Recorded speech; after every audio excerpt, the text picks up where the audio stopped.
قرآن کی آیت ہے من ذا الذی یقرض اللہ قرضا حسنا، کون ہے جو اللہ کو قرض حسنہ دے؟ ابو الدحداء رضی اللہ عنہ، ایک صحابی حضور کے پاس حاضر ہوئے کہ حضور اللہ قرض مانگتے ہیں؟ فرمایا ہاں کہ حضور یہ میرا باغ ہے، اس زمانے کی سب سے قیمتی چیز کھجور کا باغ، پورا باغ 600 درخت کھجور کے، کہ حضور یہ باغ میں اپنے رب کو قرض میں دے رہا ہوں۔ واپس آئے، بیوی بچے باغ میں ہی رہتے تھے، گھر ان کا باغ کے اندر تھا، تو باغ کے اندر داخل نہیں ہوئے، کنارے پہ کھڑے ہو کے آواز دی، اے ام دحداء اس باغ سے باہر نکل آؤ، کیونکہ یہ باغ میں اپنے رب کو قرض میں دے چکا ہوں۔ مال اس لیے ہے، جب ایمان بنے گا، اللہ کی ذات پر یقین آئے گا، آخرت کا یقین آئے گا، تو پھر کیا ہوگا؟ پھر اعمال کا شوق، نماز کا شوق، پھر مال اللہ کے راستے میں، پھر زکوٰۃ دے گا۔ حدیث میں آتا ہے اللہ نے اتنی زکوٰۃ مالداروں پر فرض کی ہے کہ جو اس زمانے کے ضرورت مند لوگوں کے لیے کافی ہو جائے۔ حدیث میں آتا ہے جس مال کی زکوٰۃ نہ دی جائے گی، وہ مال گنجا سانپ بنا کر قیامت کے دن اس کو ڈسے گا اور کہے گا میں ہی تیرا مال ہوں، میں ہی تیرا خزانہ ہوں۔ جب ایمان بنے گا نا، پھر شوق ہوگا، رمضان آ رہا ہے، واہ واہ بھائی رمضان آ رہا ہے، بھائی رحمت والا مہینہ آ رہا ہے، بھائی برکت والا مہینہ آ رہا ہے، بھائی مغفرت والا مہینہ آ رہا ہے، بھائی دعاؤں والا مہینہ آ رہا ہے، بھائی اللہ سے مانگنا ہے۔ حدیث میں آتا ہے جب رمضان کا مہینہ آتا ہے، اللہ عرش اٹھانے والے فرشتوں سے فرماتے ہیں اپنی اپنی عبادت چھوڑ دو، اب تمہارا ایک ہی کام ہے، روزے داروں کی دعاؤں پر آمین کہتے ہو۔ شوق ہو۔ حدیث میں آتا ہے جس نے ایک روزہ چھوڑ دیا رمضان کا، ساری زندگی روزے رکھتا رہے، ایک روزہ چھوڑنے کا جو نقصان ہوا ہے اس کی تلافی نہیں ہو سکتی۔ ہم مسلمان ہیں، سلف صالحین کے بارے میں سنا، جب رمضان جاتا تھا 1 مہینہ افسوس، 2 مہینہ افسوس، 3 مہینہ افسوس، اور پھر جب رمضان آنے والا تو اس سے پہلے 3-4 مہینے پہلے شوق چڑھ جاتا تھا، خوشی چڑھ جاتی تھی کہ واہ واہ رمضان آ رہا ہے، رمضان آ رہا ہے۔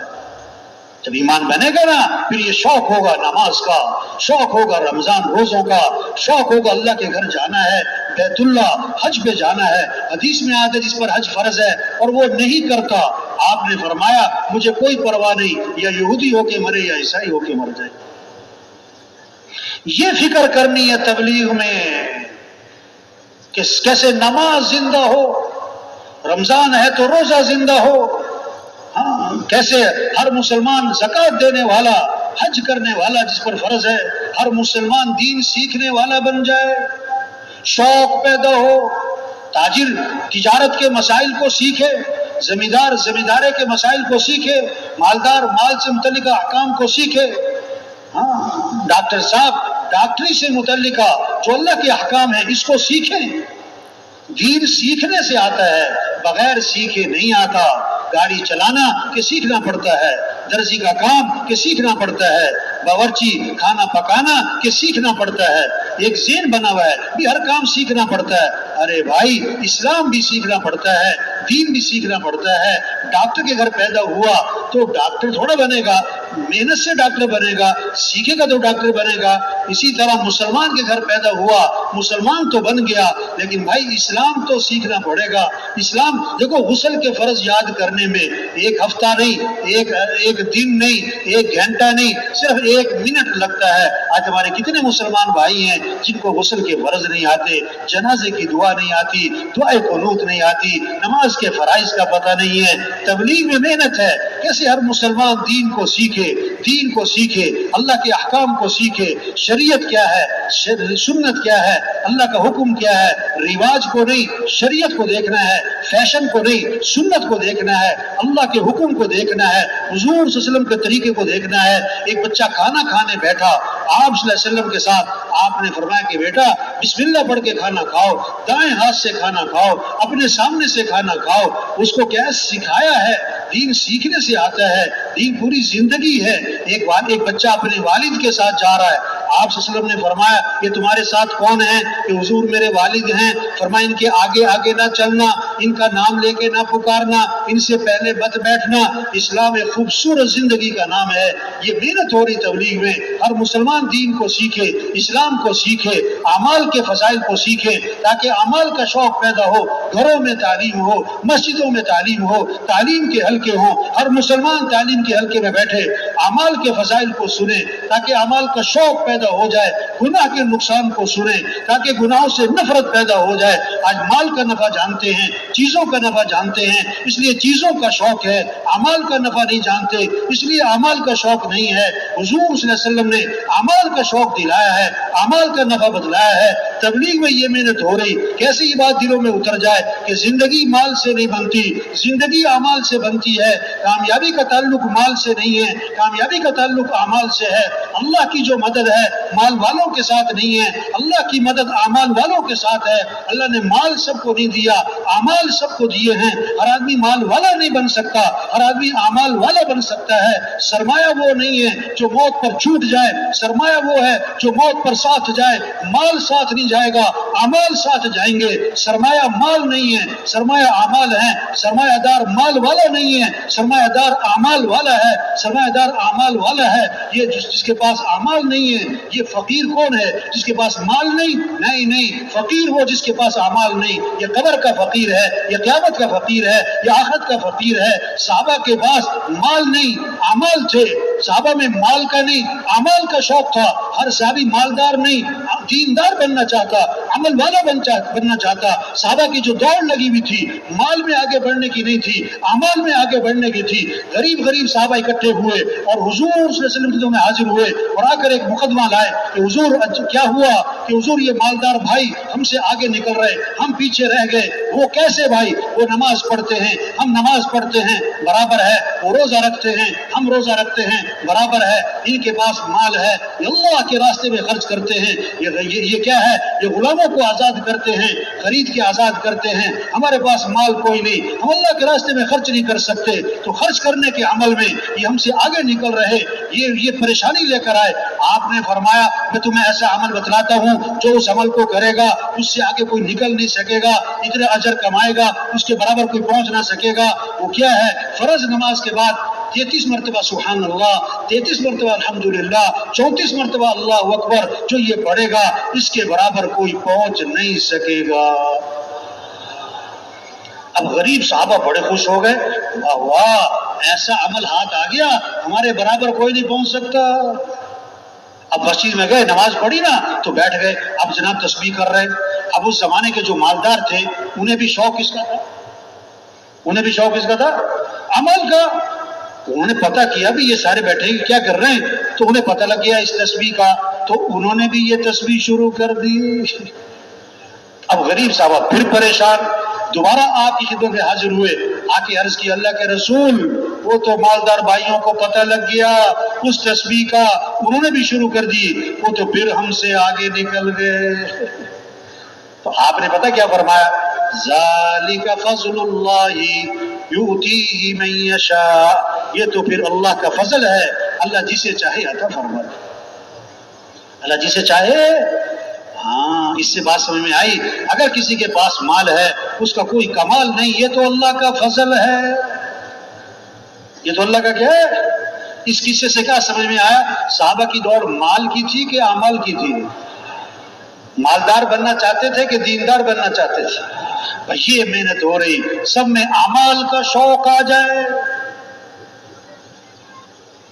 گھروں کی آبادی چیزوں سے نہیں ہے، گھروں کی آبادی مال سے نہیں ہے، زیور فرنیچر سے نہیں ہے، ٹائل پتھر سے نہیں ہے، گھروں کی آبادی اعمال سے ہے، اعمال سے ہے، اعمال سے ہے۔ ویران گھر وہ نہیں ہے جن گھروں میں مال نہیں اور چیزیں نہیں، ویران گھر وہ ہیں جس گھر میں اعمال نہیں۔ صحابہ کے گھر چیزوں سے خالی تھے اور اعمال سے، بولو بھائی، بھرے ہوئے تھے۔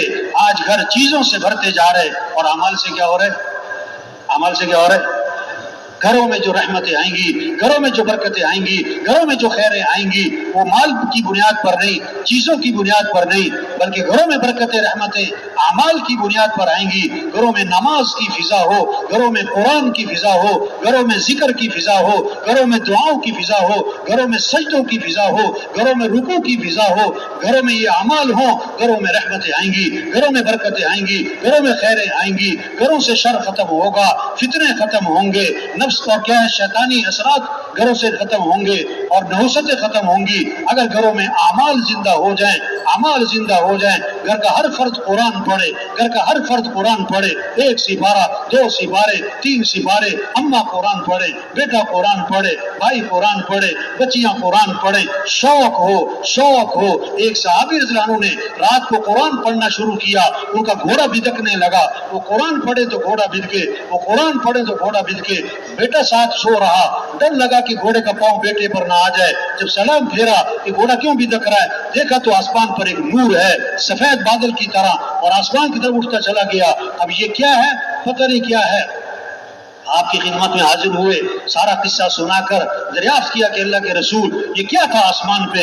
آپ نے فرمایا یہ آسمان سے فرشتے اترے تھے تمہارا قرآن سننے کے لیے۔ اگر تم صبح تک پڑھتے رہتے تو آج ساری دنیا فرشتوں کو دیکھ لیتی ہے۔ ہاں، آپ صلی اللہ علیہ وسلم نے فرمایا جس گھر میں سورہ بقرہ پڑھی جاتی ہے شیطان اس گھر سے بھاگ جاتا ہے، چلا نہیں جاتا، بھاگ جاتا ہے۔ ہاں، قرآن کا شوق۔ ایک آدمی کہنے لگا کہ مولانا صاحب بڑی پریشانی ہے، بڑی پریشانی ہے، کوئی وظیفہ تو بتاؤ، کوئی وظیفہ تو بتاؤ۔ اس سے کہا بھئی آپ روزانہ قرآن پاک کی تلاوت اہتمام سے کیا کریں، روزانہ قرآن پاک کی تلاوت اہتمام سے کیا کریں۔ کہنے لگا ہاں قرآن بڑی اچھی بات ہے لیکن کوئی وظیفہ تو بتاؤ۔ کیا کوئی وظیفہ تو؟ ارے قرآن کا شوق پیدا ہو، ذکر کا شوق پیدا ہو۔ الا بذکر اللہ تطمئن القلوب، کان کھول کے سنو کہ دلوں کا اطمینان کس میں ہے؟ اللہ کی یاد میں۔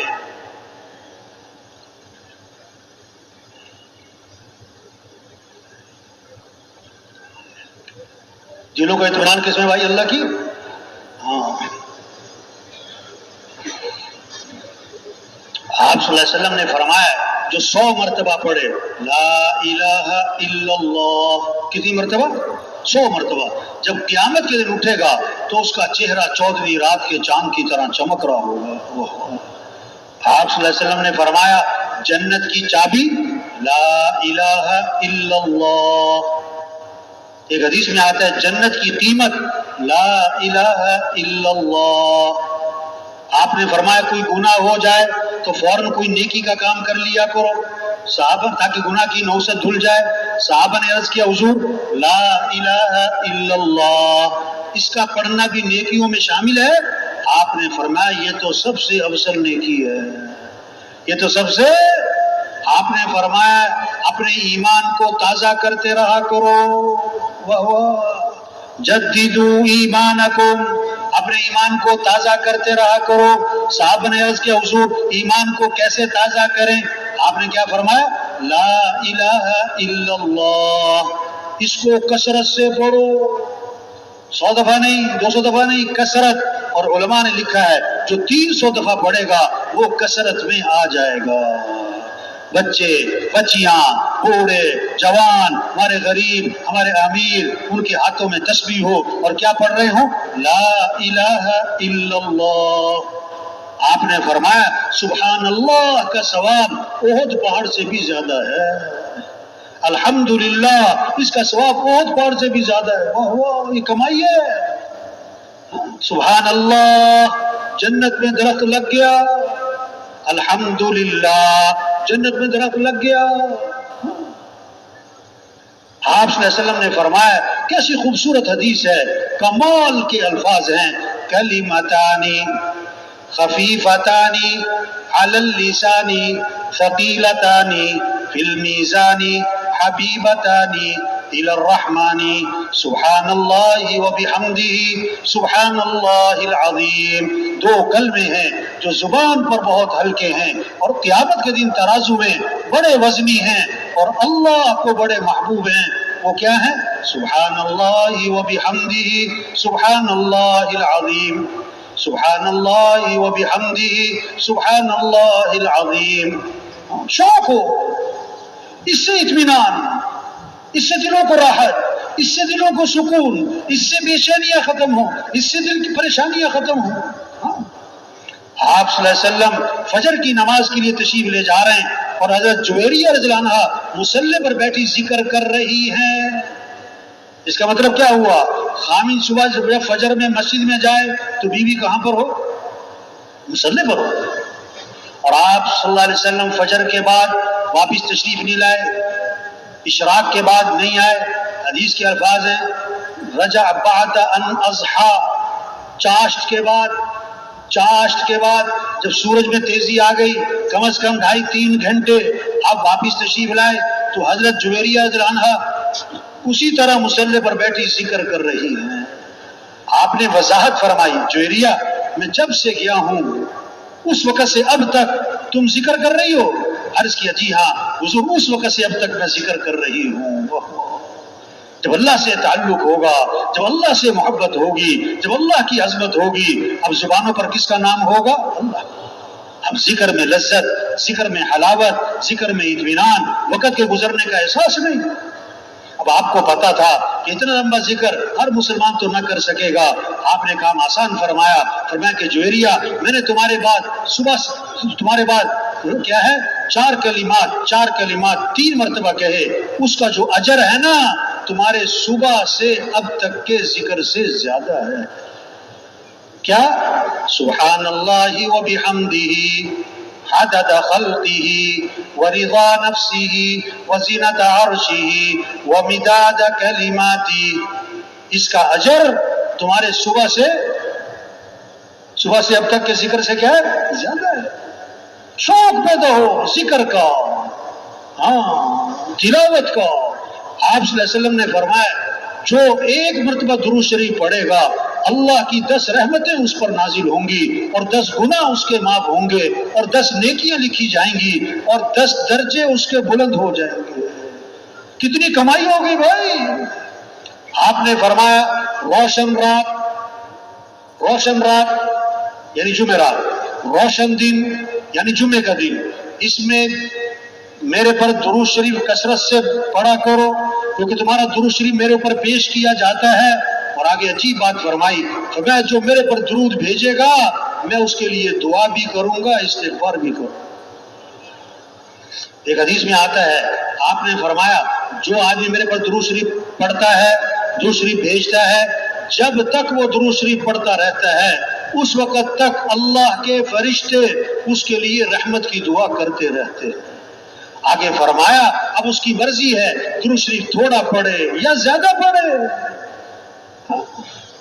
ایک صحابی آئے، عرض کی اللہ کے رسول میں نے ذکر کا وقت طے کیا، دعا کا وقت طے کیا، اس میں سے کتنا وقت درود شریف کو دے دوں؟ پھر خود ہی عرض کیا حضور 1/4 وقت درود شریف کو دے دوں؟ فرمایا ٹھیک ہے لیکن درود شریف زیادہ کر لو تو بہتر ہے. حضور 1/3 وقت درود شریف کو دے دوں؟ فرمایا ٹھیک ہے لیکن درود شریف زیادہ کر لو تو بہتر ہے. حضور آدھا وقت درود شریف کو دے دوں؟ فرمایا ٹھیک ہے لیکن زیادہ کرو تو بہتر ہے. حضور میں 2/3 وقت درود شریف کو دے دوں؟ فرمایا ٹھیک ہے لیکن درود شریف اور زیادہ کرو تو بہتر ہے. انہوں نے عرض کیا حضور پھر میں ایسا کرتا ہوں میں سارا وقت درود شریف ہی پڑھتا رہوں گا. آپ نے فرمایا اذن تکفى همك ويغفر ذنبك، اگر تم ایسا کرو گے تمہاری ساری پریشانیاں دور کر دی جائیں گی اور تمہارے سارے گناہوں کو معاف کر دیا جائے گا. یہ شوق پیدا ہو. آپ صلی اللہ علیہ وسلم نے فرمایا جو کثرت سے استغفار کرے گا اللہ ہر تنگی سے اسے نکالے گا، پریشانیوں سے بچائے گا، اللہ وہاں سے رزق دے گا جہاں سے وہم و گمان بھی نہیں ہے. استغفار پر وعدہ ہے وما كان الله ليعذبهم وأنت فيهم وما كان الله معذبهم وهم يستغفرون. جب تک آپ ان میں موجود ہیں ان پر عذاب نہیں آئے گا. اگر آپ دنیا سے تشریف لے گئے تو جب تک یہ استغفار کرتے رہیں گے ان پر عذاب نہیں آئے گا. ہاں، استغفار کی برکت، یہ شوق پیدا ہو. آپ صلی اللہ علیہ وسلم نے فرمایا سید الاستغفار، یعنی استغفار کا سردار وہ کیا ہے؟ اللہم انت ربی لا الہ الا انت خلقتنی وانا عبدک وانا على عهدك ووعدك ما استطعت اعوذ بك من شر ما صنعت ابوء لك بنعمتك علي وابوء بذنبي فاغفر لي فانه لا يغفر الذنوب الا انت. یہ سید الاستغفار ہے. اور میں جو صبح کو ایک مرتبہ پڑھے لیکن دل کے یقین کے ساتھ پڑھ لے، اگر شام تک موت آ گئی تو سیدھا جنت میں جائے. شام کو پڑھ لیا اور صبح تک موت آ گئی تو سیدھا جنت میں جائے. ہاں، یہ شوق پیدا ہو جائے. بھائی تبلیغ محنت ہے، ایمان بنے، اعمال کا شوق آئے، اعمال کا شوق آئے، اخلاق اچھے ہو جائیں.